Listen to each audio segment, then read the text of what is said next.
Bom dia, Marcos. Bom dia, Alexandre. Tudo bem com vocês? Minha saudação a todos os ouvintes da Rural FM. Você se impressionou com esses dados ou já esperava essa situação? Não, esses dados a gente trabalha com ele, quer dizer, quando eu falo a gente, eu falo nós, do pessoal da saúde mental, psicólogos, né? Psiquiatras, porque em caso de catástrofes, né, em caso de eventos, né, que abalam a estrutura psicoemocional das pessoas, essa estatística que você citou aí, elas se apresentam, né, porque nem todo mundo reage de uma forma única a um evento catastrófico, né, a um estresse traumático, como é o caso dessa pandemia agora. Então nós vamos começar assim, pela questão do medo. Eu não estou falando de ansiedade, né? E nem estou falando de depressão, estou falando de medo. O primeiro sentimento que a gente passa a sofrer em caso dessa pandemia é justamente o medo. Agora, o medo, ele em si, ele não constitui uma doença, ele é uma sensação, é uma manifestação de defesa do ser humano quando ele enfrenta, né, não só do ser humano, dos seres vivos, quando ele enfrenta um perigo real à sua vida. Então, hoje, a maioria das pessoas que se encontram em suas casas, em quarentena, elas estão com a predominância do medo, né? Por quê? Porque é o seguinte, quando eu enfrento um inimigo que tem um poder letal superior à minha capacidade de enfrentamento, o que é que eu faço? Então, eu fico com medo, porque eu estou em desvantagem, né? E nós estamos hoje em desvantagem diante do vírus, né? Do Covid-19. Então, o que é que eu faço? Diante do medo, o que é que eu corro para me refugiar, para me proteger? Porque se o inimigo é mais poderoso do que eu não tenho condições de enfrentá-lo, porque eu vou perder, eu vou morrer, né? Então, o que é isso? Eu tenho que me resguardar no meu refúgio, na minha casa, e esperar que a virulência, né, a letalidade do meu inimigo, ela passe. E que, se ele tiver que me afetar, né, ele me afete de uma forma que não coloque em risco a minha vida, né? E que nesse período de defesa que eu estou passando, no caso concreto a quarentena, né? Os meus aliados, que seriam as autoridades, eles já tenham armado uma estratégia para que, se o inimigo, que é o vírus, me afetar a minha saúde, eu tenha onde me defender e me salvar. Se eu fui ferido, quer dizer, se eu fui afetado pelo vírus, eu vou adoecer, claro. Então aí já é o tempo que as autoridades têm que ter local para eu me internar, já tem que ter os intubadores, os ventiladores, né? E já tem que ter alguma questão para eu salvar a minha vida. Isso aí é a questão que hoje predomina. Todos nós estamos com medo. Eu estou com medo, né? Você certamente está com medo. Se esse medo não se manifesta, mas você está em quarentena, né? Porque você se fechou na sua casa com sua família, porque tem umas pessoas que conscientemente elas adotam essas medidas protetivas. Não precisa nem o governo alardear. São pessoas conscientes. Não, eu posso me contaminar, então eu fico em casa. Então, isso aí é uma precaução, né? É um medo consciente, porque você sabe qual é o inimigo.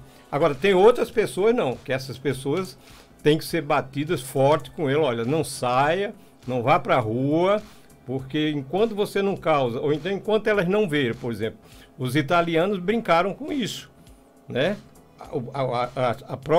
As próprias autoridades do governo, né, saíam dizendo que não havia perigo. E os italianos continuaram, né, festejando, fazendo maratona, fazendo festas, né, em Milão, essas coisas todas. E agora, quando viram que o inimigo tinha entrado, o exército tinha entrado na cidade e começou a matar milhares de pessoas, aí disseram, não, O inimigo está forte. Então, né, todo mundo dentro de casa. Então, essa é a questão principal, a sensação do medo, que é uma questão, em resumo, protetiva. Agora, outras pessoas, Marcos, vão reagir de uma forma ansiosa. Essas aí vão adquirir uma ansiedade. Umas em escala maior, né, ou menor. O que é que significa isso? Dependendo do meu estado psicoemocional, diante desse quadro, por exemplo, nós já estamos praticamente 15 dias em quarentena, né? Então, algumas pessoas elas vão se tornando ansiosas, né? Não ao ponto de adoecer. Por exemplo, qual é um quadro de ansiedade?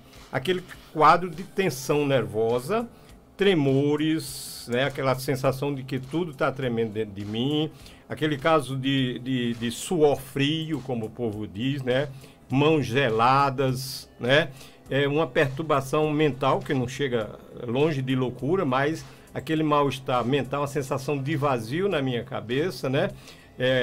A questão do coração disparar, né? A taquicardia, né? Essas coisas todas, né? Tem uns que conseguem controlar essa ansiedade e não precisa de assistência médica, elas vão assimilando o processo, né?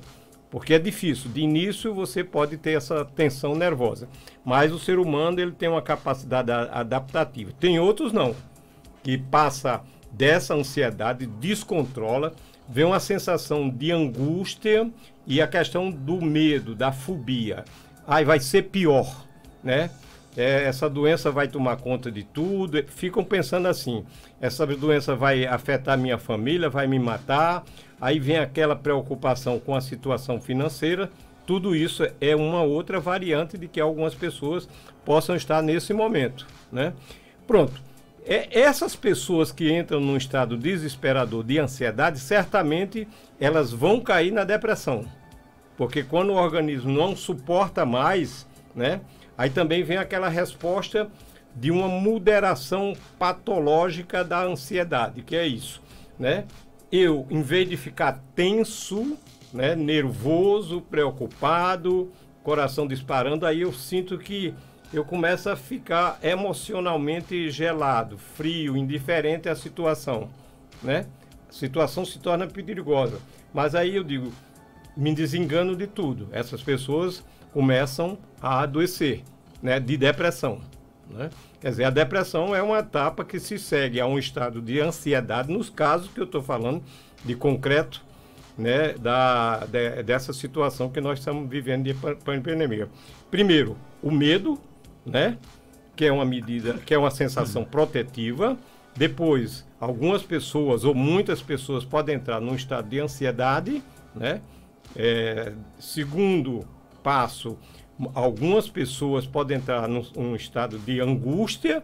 E terceiro, que é o pior, que é a depressão, né? Que aí a vida parece, para mim, que não tem. Infelizmente, felizmente, nós temos ainda constatado poucos casos de depressão por causa desse coronavírus, né?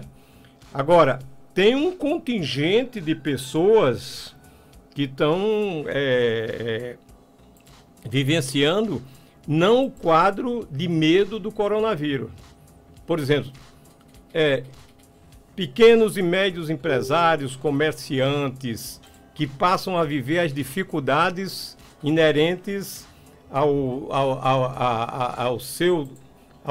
sua indústria, ao seu comércio, né? Essas pessoas começam a ficar justamente num estado de desespero. E aí vem ansiedade, vem depressão. Essas pessoas são hoje, né, o mundo do negócio são as pessoas hoje que estão precisando mais de ajuda psiquiátrica e psicológica. Doutor, então no caso, por exemplo, dentro de tudo que o senhor falou, o ideal seria o quê? A gente não se preocupar, por exemplo, ocupar a mente com outras coisas, com coisas positivas, porque, como o senhor mesmo disse, há pessoas que agora só pensam negativo. Vou piorar, tantas pessoas irão morrer, meu comércio vai quebrar. Esse pensamento, por exemplo, negativo, mas dentro da realidade, é prejudicial? Olha, a nossa consciência da realidade que nós estamos vivendo, né, isso pode nos resguardar e nos proteger. né, do adoecimento. Porque é o seguinte, é uma realidade, a pandemia é uma realidade, certo? O que se pode fazer é isso aí que as autoridades sanitárias do país estão recomendando, né? Que é a quarentena, que é para evitar a contaminação maior das pessoas, né? E realmente isso é verdadeiro. Se você fica em casa, por exemplo, em vez de você sair para a rua e se contaminar e você mesmo ser um transmissor do vírus, né? Você está em casa fazendo o que é o primeiro passo para evitar essa contaminação, certo? Quer dizer, eu estou agindo conscientemente. Conscientemente. Então, eu estou seguro, eu estou na minha casa, mas eu estou consciente que eu estou contribuindo para que eu não adoeça, minha família não adoeça, meu vizinho não adoeça, né? E enquanto isso, as autoridades, eu tenho que ter autoridades sanitárias em que eu possa confiar. Não, eles estão preparando os hospitais, porque e eu tenho que ter consciência, né, que o coronavírus ele vai fazer muita gente adoecer ainda, né? Mas se eu estou tomando as medidas, as providências necessárias, então eu vou evitar o mal maior, que seria uma tragédia como está acontecendo na Itália, na Espanha, se propagando agora nos Estados Unidos, né? Aqui no Brasil, eu não sei se são verdadeiros os números, mas eu vou acreditar, né, que nós só temos poucas mortes ainda. É lamentável, mas em comparação com esses países nós temos poucas mortes, né? E que as nossas autoridades estejam tomando as medidas necessárias para que, se eu adoecer, eu tenha um hospital e eu tenha um aparelho de intubação para, né, não me deixar morrer. Então, essa consciência do perigo real que eu estou vivendo me dá uma tranquilidade, viu? E eu quero acreditar que as nossas autoridades estejam trabalhando firmemente para que, se nós adoecermos, a gente tenha onde procurar socorro, né? Então isso quer dizer que a postura com que as nossas autoridades nos transmitem, por exemplo, algumas ações, ela influencia também no nosso psicológico? Perfeitamente. A sensação de que, olha, eu estou fazendo a minha parte, eu larguei tudo, né? Eu estou falando em nome de terceiras pessoas. Eu estou fazendo a minha parte, que é uma coisa terrível você ficar, né? Dias e mais dias, você não sabe nem quantos dias vai ficar em quarentena, mas eu estou fazendo a minha parte. Aí eu quero que os meus dirigentes, os meus governantes, prefeitos, governadores, poder executivo, as autoridades do judiciário e tudo mais, que eles estão agindo, né? Eu quero ter essa confiança, porque eles é quem tem o poder, quem tem o dinheiro de resolver essas questões. Mas a minha parte, eu estou fazendo, que é ficar no confinamento, né? E eu quero ter uma resposta disso, do meu sacrifício que eu estou fazendo, né? Isso tem um limite, por exemplo? Por exemplo, eu estou em casa há 15 dias, né? E as coisas não andam, né? Eu não sinto, por exemplo, uma firmeza, como o senhor mesmo disse, nos nossos governantes. A tendência é que as pessoas voltem à normalidade, por exemplo? Por isso que eu falei limite. Olha, se todas as medidas que foram anunciadas pela Organização Mundial da Saúde, elas forem implementadas, nós vamos ter um número de vítimas, um número de contaminação muito menor. Vamos supor aqui no Brasil, né? Se todas essas medidas restritivas e se o governo soltar essas medidas de proteção, de ajuda financeira às famílias, aos pequenos e médios empresários, né? Se as pessoas puderem ficar em casa, mas contando com a proteção, né, de uma ajuda de sobrevivência durante os próximos meses, é claro que eu vou sentir muito mais confiança e eu posso resistir mais tempo.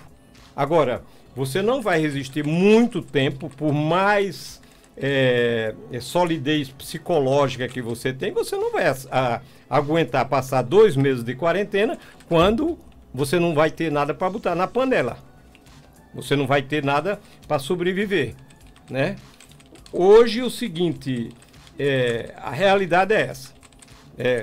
Há uma diminuição né? Salários reduzidos, demissão, né? Você não está, classe média, inclusive classe média alta, não está conseguindo cumprir seus compromissos financeiros. A tendência, porque chegam a nossos consultórios pessoas deprimidas, doutor, porque eu tenho uma prestação e eu não estou. Olha, vá ao banco, conversa com o seu gerente, essas pessoas têm que negociar. Você não vai poder pagar, e você não é culpado, você não é um velhaco, né? Você não vai adoecer por isso, não. Você tem que ir negociar. E eu acho que os bancos, muitos bancos já estão aí fazendo essa negociação, né? Então é o seguinte, eu quero ter essa proteção. Agora, Marco, respondendo diretamente a sua pergunta. Olha, a pandemia, ela tem uma lei, né? Ela tem estudos que mostram o seguinte, tem um período maior de contaminação, né? Que vai formando aquela curva de pessoas contaminadas, né? E tem o período que ela vai cair, porque o organismo humano, né? Ele vai adquirindo uma resistência. Porque muitas pessoas hoje estão contaminadas e não sabem que estão contaminadas, né? Não apresentam, são assintomáticas. E o que é? O organismo vai adquirindo, daqui a uns 6 meses, né? A grande maioria que foi afetada pelo vírus não apresentou sintomas, ela adquire uma imunidade, né? Então, a tendência da curva é ela cair, né? Quanto vai demorar? 2 meses? Isso vai depender de tudo disso que nós estamos fazendo agora. Confinamento social, né? A quarentena em casa, e que as autoridades estejam preparadas com os seus hospitais, com os seus aparelhos aí, que é para não deixar as pessoas morrerem. Então, se fizermos tudo isso, né, nós vamos ter um prejuízo mínimo. Prejuízo todos nós temos. Muita gente vai adoecer e aí algumas pessoas também vão morrer, ninguém sabe se mais ou menos, né? Mas aí isso aí é tudo estudado, tudo cientificamente comprovado por esses dados, né? A esperança nossa é que a gente não passe de 2, 3 meses numa situação tão grande como essa. Doutor Salomão Gugel, estabelecer uma rotina dentro de casa nesse isolamento ajuda bastante a manter, por exemplo, a nossa mente sadia? Muito, Marcos. Viu? Olha, você tem que modificar, sair daquele ritmo de trabalho, de preocupações que você tem que fazer todo dia. Você sabe que você não vai poder sair de casa, né? Olha para dentro da sua casa, olha para a sua família. Aí você vai dizer, olha, o que é que eu vou fazer para mudar o ambiente daqui de dentro de casa? Eu tenho que ocupar meu né? Certo? Como minha casa tem jardim, eu vou cuidar do meu jardim, da minha casa. Como o meu guarda-roupa já faz anos e mais anos que eu não sei como é que está fazendo, aí eu vou tratar de me arranjar. Então é o seguinte, eu tenho televisão, eu vou procurar bons programas, é claro que eu não vou passar o dia todo dentro de programas, eu vou ouvir música, né? Eu vou estabelecer contatos telefônicos com pessoas que eu não falo, todo mundo está em confinamento, né? Hoje você pode falar com as pessoas através do WhatsApp, né? Você pode tirar 1 hora, 2 horas por dia para reativar os contatos com pessoas com as quais você, né? E isso vai gerar um clima de uma situação, uma nova situação de solidariedade. As pessoas vão tentar se reencontrar, mesmo que não sejam fisicamente. Mas você tem que se ocupar. Você pode praticar atividade física dentro de casa, né? Você pode ir para a cozinha, né? Se por exemplo, sua empregada não está podendo trabalhar, ou se você teve que demitir sua empregada, você vá para a sua cozinha, vá preparar a sua comida, né? Vá lavar a sua roupa, vá passar a sua roupa, né? Se a gente pode fazer muita coisa dentro de casa a fim de não ficar assim, meu Deus, quantos dias ainda falta para ir ficar contando. Pronto, os estudantes, né? Eu tenho 2 enteadas lá em casa, uma faz psicologia lá em Natal, a outra estuda no Diocesano aqui, né? Todo dia elas estão estudando. As aulas aí pela internet, né? E todo dia estão fazendo trabalho, a minha esposa também, que está fazendo nutrição, todo dia a vida continua, né? Você não pode dizer, não, vou ficar aqui de braço cruzado, não, né? E para quem mora sozinho, doutor Salomão, como é que faz? Como é que você consegue estabelecer uma rotina se você mora sozinho, por exemplo? Olha, tem pessoas que moram sozinhas, viu? Que elas, primeiro, que elas já estão acostumadas com o fato de morar sozinhas, né? E essas pessoas criam para si um padrão de atividade diária que satisfaz as suas necessidades. Para essas pessoas é muito mais fácil ela se acostumar com a quarentena, né, do que muitas pessoas que vivem assim num convívio social muito agitado, de muitas pessoas, né? Mas mesmo assim essas pessoas que vivem sozinhas, né, elas podem ser acometidas, principalmente quando a gente fala em pessoas sozinhas, a gente se lembra logo dos idosos. O que fazer com esses idosos, né? E aí a gente tem que procurar a forma mais adequada. As famílias têm que ver como nós vamos dar assistência nesse momento, olhar, né? Se você não pode visitar por a questão da quarentena, e se recomenda que evite as visitas aos idosos, né? Mas não custa nada a ligação telefone, perguntar como é que está o ânimo, né? Dessas pessoas, se está precisando de alguma coisa, né? Porque elas dizem, essas pessoas que vivem sozinhas, elas se manifestam com mais rapidez a sua tristeza, a sua ansiedade ou a sua depressão e pedem a ajuda, né? Muitas vezes essas pessoas, né, elas adoecem, estão com depressão. O idoso é mais fácil de adoecer de depressão, não da ansiedade, né? O idoso ele é mais vulnerável à depressão por causa da sensação de solidão que ele já vive e ainda mais com as notícias de que ele é um grupo vulnerável e pode facilmente adoecer e morrer. Então, essas pessoas, se elas entram no estado de depressão, aí você tem que procurar uma ajuda especializada, que é a ajuda do psiquiatra. Não pode ir ao psiquiatra, né? Mas uma boa parte dos psiquiatras, inclusive eu, já estou fazendo consultas pela internet, as pessoas ligam e aí eu tenho um contato direto com o paciente através do WhatsApp, do Face, do Skype, né? Essas coisas todas, né? Mas se puder, por exemplo, ontem mesmo eu atendi 2 pessoas do abrigo daqui de Caicó, né? Tudo lá, porque lá na nossa clínica a gente tá, todo mundo, álcool, máscara, tudo, a higiene, né? As pessoas a gente recomenda, olha, quando sair da sua casa, que vai para um hospital, vai para uma clínica médica, vá de máscara, né? Leve álcool, vá se protegendo de tudo para não haver contaminação. Nosso ouvinte pergunta, doutor Salomão, se eu ligo o rádio, é coronavírus. Se eu assisto televisão, é o mesmo assunto. Se eu ler o jornal, também. Como não ficar impressionado com as notícias divulgadas, por exemplo, nos dias de hoje? Lá em casa nós adotamos o seguinte, de início era de manhã, de tarde, de noite, né? Só coronavírus, né? Aí a gente se viu que eu, minha mulher, minhas 2 enteadas e as 2 empregadas, a gente chegou ao seguinte, a gente vai ouvir, né?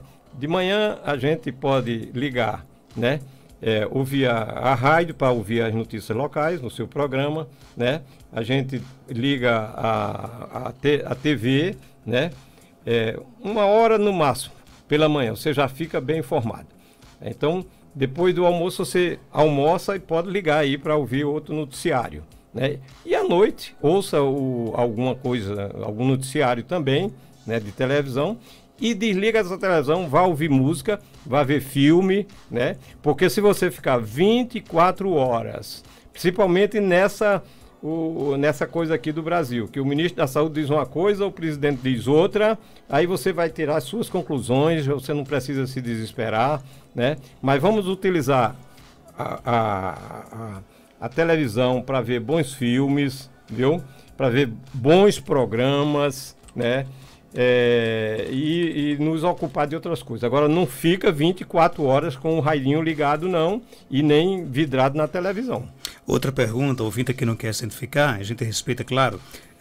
Doutor, agora com tudo isso, eu sinto como se eu tivesse com uma falta de ar, dor no peito, uma sensação de vazio, de angústia.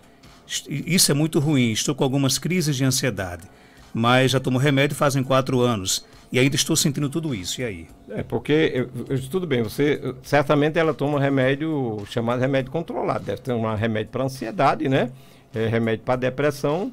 É claro que nesse momento os sintomas, né, de uma ansiedade generalizada que ela pode estar vivenciando, eles são aguçados mais, né? Porque nós interagimos no dia a dia com o meio ambiente, com o meio circundante, né? Aí se você já sofre de ansiedade, já tem uma predisposição para viver uma vida assim tão estressante, né? Aí vem com essa situação, esses sintomas seus, né? Eles é compreensível que você tem. Agora não fique pensando que você está doendo do coração e nem que pela falta de ar que você... Ai, meu Deus, será que eu já estou com a fase final do Covid-19, que é justamente as complicações respiratórias? Não, né? Essa ansiedade, né, leva a que a sua respiração seja uma respiração forçada, como o outro diz, uma respiração puxada, né? Mas isso significa apenas que você extrapolou aquilo que você já tinha, a sua ansiedade que você já se tratava, ela hoje aumenta diante dessa situação que nós vivemos. A ouvinte coloca aqui: estou com sensação de coração endurecido, como se estivesse ficando sem sentimentos. É algum alerta? Isso aí é um primeiro sinal de que você está se deprimindo, né? Aquilo que eu disse, aquela sensação, aquela tensão nervosa, ansiosa, ela vai se consolidando naquele esfriamento emocional, naquele gelo, quer dizer, diante de uma situação que no início eu fiquei impactado, né? Aí depois eu tentei resistir e agora estou ficando frio diante dessa coisa, né?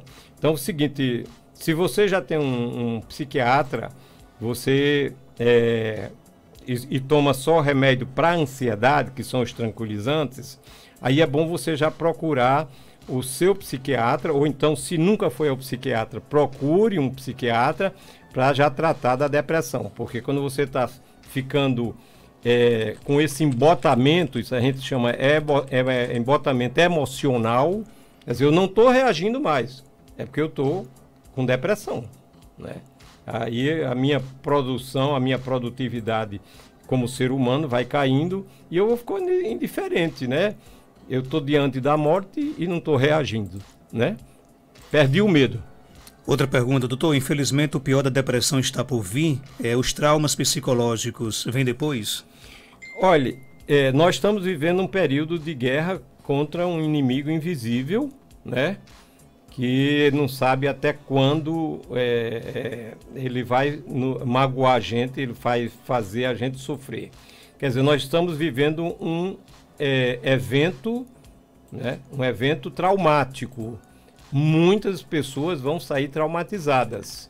Muitas pessoas vão sobreviver, mas depois elas vão precisar de tratamento psicológico e psiquiátrico. Vai tratar do que nós chamamos de estresse pós-traumático, né? Transtorno do estresse pós-traumático. Essas pessoas vão precisar efetivamente de uma ajuda de psicólogo, de psiquiatra, de psicanalistas, né? Para superar tudo esse evento traumático que nós vivemos atualmente. A ouvinte conta que tem durante o dia 3 momentos de oração. Meio-dia, 3 da tarde e 6 da noite. Ajuda? Muito, né? As pessoas que têm fé, né? Não vão com fanatismo, né? Mas aquela fé que vem de dentro de mim, né? E que eu expresso da minha maneira, né? Se eu acredito em Deus, né? A reza, a oração, né?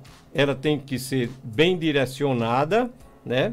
Agora, procurando alcançar aquele estado, né, de descontração, de relaxamento, sentir realmente o que os crentes, né, quando eu falo em crente, aquelas pessoas que creem em Deus, né, que creem, aquela sensação de espírito renovador dentro de si, né, que me dá aquela tranquilidade e aquela confiança, né? Quer dizer, quando eu tenho a fé, ela não é só uma questão da minha mente. A mente, ela dirige tudo.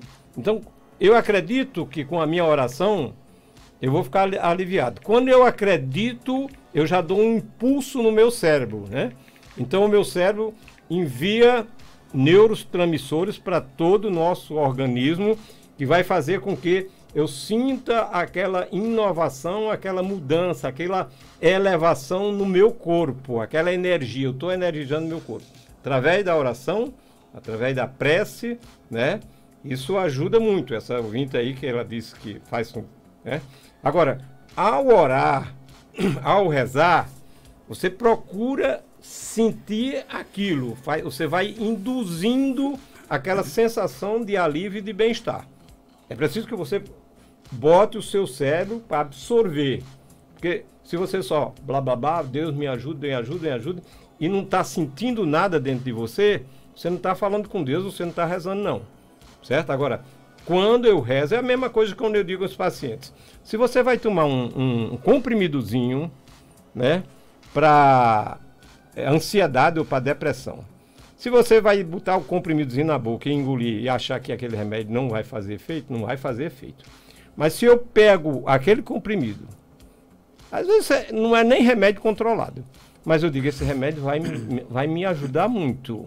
Aí ajuda muito, porque o que vale aqui nessa coisa é a fé, é a crença que eu tenho naquilo que eu estou tomando, naquilo que eu estou fazendo. Se eu rezo com a convicção, se eu oro, né, com a convicção de que eu vou ficar bem, né, eu vou ficar bem com aquele remédio que eu estou tomando, com aquela reza que eu estou fazendo, né? Okay. Para fechar, temos um ouvinte aqui conosco no telefone. Bom dia. Bom dia. Qual a sua pergunta? Eu queria fazer uma pergunta a doutor Salavão. Pode ficar à vontade. Eu tomo remédio para dormir. Eu sinto muita dor de cabeça. Aí com essa coronavírus, aí que piorou. E sinto assim medo, me tremo muito. O que é que ele diz? E aí, tem alguma relação, doutor? Olha, porque muita gente toma o remédiozinho para dormir, né? Uma forma até assim condicional, né? Só durmo se tomar aquele remédio. É claro que ela está vivendo essa tensão do dia a dia da pandemia, né? Aí é que ela não vai dormir bem. Se ela não dorme bem, mesmo tomando o comprimidozinho dela, que eu não sei qual é, né? Você no outro dia vai amanhecer mais encharcada, mais mal-humorada, e a tendência é a sua dor de cabeça aumentar. O ideal, ouvinte, seria o seguinte, que você procure, se você não pode ir ao psiquiatra, né?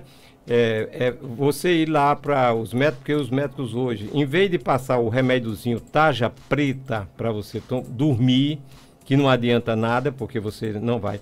Porque já tem muitos antidepressivos, né?